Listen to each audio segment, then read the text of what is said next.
तो चलिए शुरू करते हैं आज के वीडियो के साथ। इसमें आज हम डिस्कस करेंगे डिज़ाइन फेस को। लास्ट वीडियोस में हमने स्टार्ट किया था सॉफ्टवेयर डेवलपमेंट लाइफ साइकिल को, और हमने जो है डिस्कस कर लिया था रिक्वायरमेंट्स क्या, रिक्वायरमेंट्स इंजीनियरिंग तक। अच्छा, अब हमारे पास रिक्वायरमेंट्स वगैरह सब कुछ क्लियर हो गया, हमें पता हो गया, चल गया कि हमने एक सॉफ्टवेयर क्यों बनाना है। और अब हमें क्लियर है कि यस इट इज़ नेसेसरी, और इसमें कोई जो है इस तरीके से लूप बैक नहीं है कि ये प्रोजेक्ट जो है किस तरीके से फेल होगा। फिर हम क्या कर लेते हैं कि हम डिज़ाइनर शुरू कर लेते हैं। तो डिज़ाइनिंग में बहुत काम ये होता है कि designers when they say their designs are simpler, developers trying to implement those designs. तो डिज़ाइन टीम अलग होती है, डेवलपमेंट टीम अलग होती है। जिस तरीके से अगर आप अपने घर बनाते हैं तो घर का नक्शा जो है वो आप डेवलपर से तैयार करा लेते हैं, लेकिन जब घर तैयार करने आता है तो वो एक मिस्त्री तैयार करता है, और वो डिफरेंट मजदूर होते हैं। तो ये टीम्स का आपस में हमेशा क्लैश रहता है कि ये चीज़ तो इन्होंने पता नहीं कैसे नक्शे में तो बना दी, हम कैसे बनाएंगे। तो सॉफ्टवेयर के अंदर भी कुछ ऐसा ही होता है। अच्छा, सॉफ्टवेयर को बनाने से पहले हम एक सूडो कोड लिख देते हैं। सूडो कोड बिल्कुल सिंपल, अपनी इंग्लिश में उर्दू में जैसे भी आप लिखें, मोस्टली हम इंग्लिश में ही लिखते हैं, सिंपल वर्ड्स में हम लिखते हैं कि ए से बी से सी हम किस तरीके से जाएंगे। फॉर एग्जांपल, अगर हमने दो नंबर्स को सम करना है तो उसके लिए हम पहले दो नंबर्स लेंगे, उनको वेरिएबल्स में स्टोर करेंगे, और फिर उन दो वेरिएबल्स पे हम जो है सम का फार्मूला लगा देंगे और रिजल्ट जो है वो प्रिंट करा देंगे। तो हम सिंपल टर्म्स में ये जिस तरह मैंने इंग्लिश में बोल दिया है या उर्दू में बोल दिया है, इसी तरीके से आप सूडो कोड लिख लेते हैं। फिर सूडो कोड को जो है आप यूएमएल डायग्राम्स के थ्रू लिख लेते हैं। डिफरेंट आप इसमें हमारे पास अप्रोचेज होती हैं। अगर हमने ऑब्जेक्ट ओरिएंटेड डेवलपमेंट कर रहे हैं या हम डाटा स्ट्रक्चर्स क्या यूज़ करेंगे, तो different types of UML diagrams है, क्लास डायग्राम, और इस तरीके से डिफरेंट डायग्राम्स होती हैं, उनको हम यूज़ करके डिफाइन करते हैं अपनी सॉफ्टवेयर को और हम अपनी कोड को। और इसमें फिर थोड़ी एक एडवांस चीज़ आती है सॉफ्टवेयर डिज़ाइन पैटर्न्स के। हमारे पास ऑलरेडी डिफरेंट प्रॉब्लम्स के डिफरेंट सॉल्यूशन मौजूद हैं, सॉफ्टवेयर डेवलपर्स ने लिखे के दिए हुए हैं। तो हम बजाय इनके कि एक न्यू टेक्निक, न्यू तरीके से एक सॉफ्टवेयर प्रॉब्लम को ठीक करने की कोशिश करें, हम ऑलरेडी डिफाइंड डिज़ाइन पैटर्न्स को यूज़ कर लेते हैं। इसकी मिसाल ऐसे ही है कि आप एक घर का नया नक्शा बनाने के बजाय एक डेवलपर के पास जाएं, वो आपको तीन चार डिफरेंट नक्शे दिखाए और आप कहें yes this is the right for me, और आप एक डिज़ाइन सेलेक्ट करके वही अपने घर के लिए भी इम्प्लीमेंट करवा दें। तो सेम इज़ दैट कि different software problems already exist करती हैं एंड उनके सॉल्यूशंस भी मौजूद हैं, तो आप उनको एज इट इज़ इम्प्लीमेंट कर सकते हैं। तो these are called software design patterns. अच्छा, ये बहुत इसकी सिंपल डेफिनेशन मैंने बताई है। आप अगर इसके बारे में इंटरेस्टेड हैं तो you can search about it, but आपकी बुक में ज़्यादा नहीं, हल्का सा एक उन्होंने नाम दिया गया है, तो मैंने ज़रूरी समझा कि इसको बताया जाए कि ये क्या चीज़ होती है। एल्गोरिदम्स की बात करते हैं तो algorithms are step by step procedure to accomplish a task or solve a problem। आप एल्गोरिदम में बताते हैं कि एक प्रॉब्लम किस तरीके से सॉल्व होगी, इनपुट कैसे आ रही होगी, आपने सॉल्व करने के लिए क्या कोड लिखा है, वो कोड लिख के क्या आउटपुट देगा। अगर मैं कहूँ कि दो नंबर्स को मैंने सम करना है तो दो वेरिएबल्स मुझे इनपुट मिल रहे होंगे ए और बी, और मेरा एल्गोरिदम क्या कर रहा होगा, उसमें एक वेरिएबल होगा sum is equal to a plus b. वो ए प्लस बी की वैल्यूज को सम करके आउटपुट जो है वो स्क्रीन पे प्रिंट करवा देगा। ओके, तो इस तरीके से एल्गोरिदम हमारे पास काम करते हैं। एल्गोरिदम्स हम बिल्कुल बेसिक टर्म्स में लिखते हैं। फॉर सपोज इसको मैं अगर लिखूँ एल्गोरिदम इसका, तो ये हमारे पास हो जाएगा ए, इनपुट ए बी, फिर स्टेप टू में मैं कह दूंगा sum is equal to a plus b, step three में मैं कर दूंगा प्रिंट सम। ठीक है, तो हम बिल्कुल सिंपल वर्ड्स में और मैथमेटिकल नोटेशंस में ना एल्गोरिदम्स को लिखते होते हैं। आपके बुक में एल्गोरिदमिक नोटेशंस बहुत इजी सिंपलेस्ट वे में लिखी गई हैं। जैसे जैसे आप एडवांस लेवल पे जाते जाएंगे तो बहुत शॉर्ट आप मैथमेटिकल टर्म्स यूज़ करके एल्गोरिदम्स को लिखते हैं। तो एक जैसे ये एल्गोरिदम है परसेंटेज कैलकुलेट करने का। अगर आपने एग्जामिनेशन मैनेजमेंट सिस्टम बनाना है तो उसमें आपने स्टूडेंट्स की परसेंटेजेस कलेक्ट करनी होंगी। तो आप स्टार्ट करेंगे, टोटल मार्क्स को लेंगे और उसको एक वेरिएबल टीएम के अंदर स्टोर कर देंगे। ऑब्टेन मार्क्स लेंगे, उसको एक वेरिएबल ओएम में स्टोर कर देंगे। फिर आप परसेंटेज मार्क्स जो है वो क्या करेंगे कि OM is divided by total marks multiply by 100, तो परसेंटेज मार्क्स आपके पास आ जाएगी, उसको वेरिएबल पीएम के अंदर स्टोर कर देंगे और परसेंटेज मार्क्स पीएम को आउटपुट कर देंगे। अच्छा, एक चीज़ वेरिएबल का कॉन्सेप्ट मैं आपको समझाना चाहूँगा। वेरिएबल क्या होते हैं? Variables are just like boxes. ठीक है, ये हमारे पास एक बॉक्स होता है टेम्परेरी, और इसमें हम कोई चीज़ रख देते हैं। बाद में हम इसके अंदर कोई और चीज़ भी रख सकते हैं। फॉर एग्जांपल मैं कहता हूँ this is a box of apples. ठीक है, बॉक्स ऑफ एप्पल्स। तो मैंने क्या है, अभी इसमें एप्पल्स रख दिए। मैं इसके अंदर 3 एप्पल्स भी रख सकता हूँ, 4 भी रख सकता हूँ, 5 भी रख सकता हूँ, अप टू 100 जितनी मैं इसके अंदर कैपेसिटी होगी मैं इतने एप्पल्स रख दूंगा।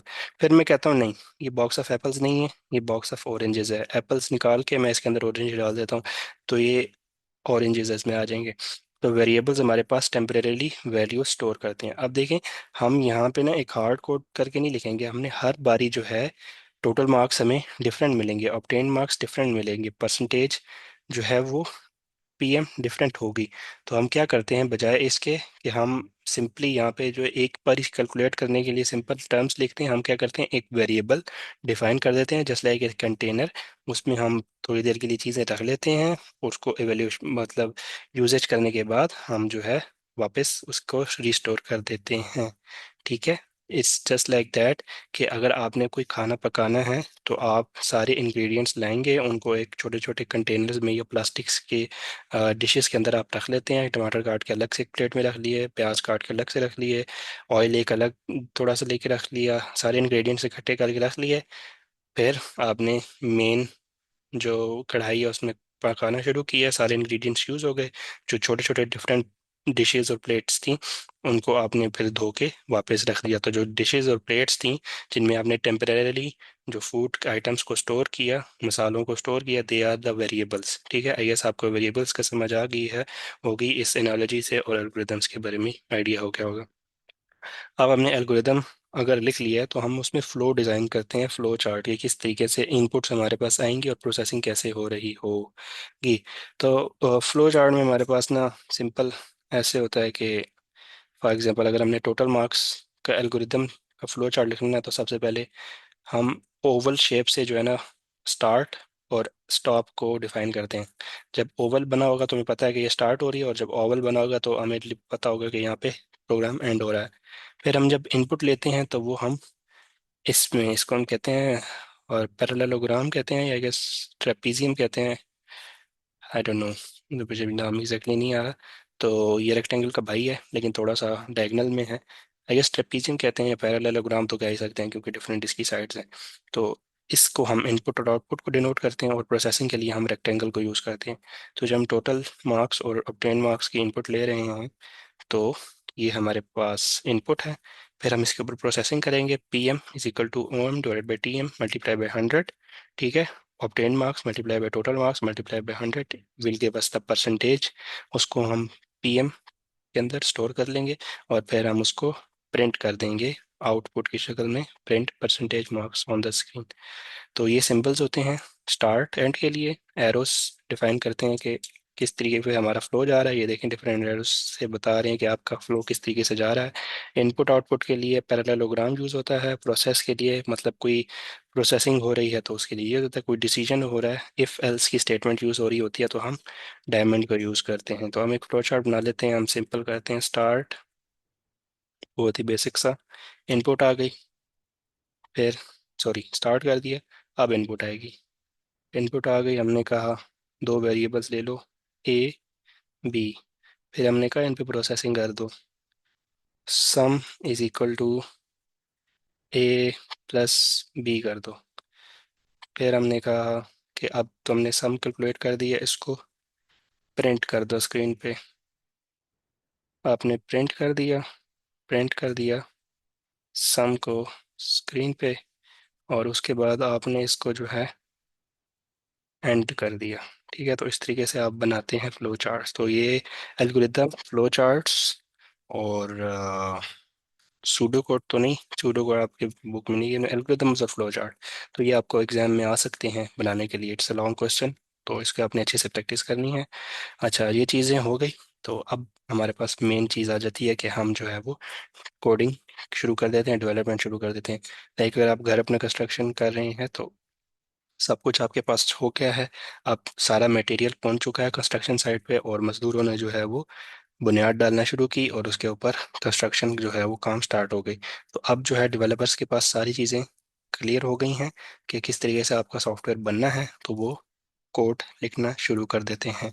कोड किस कुछ इस तरीके से होता है, डिफरेंट हमारे पास प्रोग्रामिंग लैंग्वेजेस होती हैं। ये हमारे पास कोड जो है C++ में लिखा हो गया है, लेकिन ये है कि हम इस बुक में आगे जो है वो पाइथन को देखेंगे। पाइथन में किस तरीके से आप कोड लिख सकते हैं। पाइथन है, पर्ल है, स्विफ्ट है, जावा है, जावास्क्रिप्ट है, बहुत सारी प्रोग्रामिंग लैंग्वेज है। आजकल जो है वो पाइथन के बाद एक और प्रोग्रामिंग लैंग्वेज है, ये मोजो, आई डोंट नो, तो वो भी है, लेकिन हम जो है पाइथन को यूज़ करेंगे। इसमें देखें, एक प्रोग्रामिंग लैंग्वेज का ना सिंटैक्स होता है, hash tag include IO stream. ये कह रहा है कि इनपुट आउटपुट स्ट्रीम को इंक्लूड कर लो इंट मेन। अब इसका मतलब होता है कि ये हमारा मेन प्रोग्राम जो है यहाँ से शुरू हो जाएगा। तो कहते हैं कि एक इंटीजर टाइप का वेरिएबल लो CS, फिर एक फ्लोट टाइप के दो वेरिएबल लो, टोटल और पर। सी आउट करो please enter object marks of computer time. C out का मतलब print on screen, computer output, C output, C in computer input.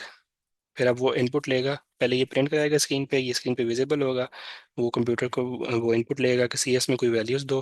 फिर टोटल की जो वैल्यू है वो उसने 50 एक वेरिएबल कांस्टेंट डिक्लेयर कर दिया।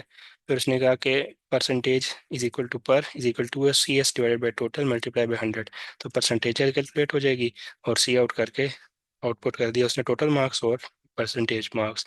तो आपको इसको वैसे समझने की ज़रूरत नहीं है, अगर समझ आ जाए तो वेल एंड गुड। हम पाइथन की जब प्रोग्रामिंग देखेंगे तो आपको ये वो चीज़ें बहुत अच्छे से समझ आ जाएंगी। अभी आपने सिर्फ इसको हल्का सा देख लेना है, और अगर आपको नहीं थोड़ा सा अगर आप चाहते हैं कि ये चीज़ आपको समझ आ जाए तो आप ये कोड लिखें, ChatGPT को दें, वो आपको बहुत अच्छे से समझा देगा। तो इसी के साथ जो है आज की वीडियो हम एंड करते हैं। नेक्स्ट वीडियो में हम बात कर लेंगे, हमारे पास जो है टेस्टिंग की बात करेंगे हम, टेस्टिंग डॉक्यूमेंटेशन, और उसके बाद यस, तो मिलते हैं आपसे नेक्स्ट वीडियो में। टिल देन टेक केयर, अल्लाह हाफिज़।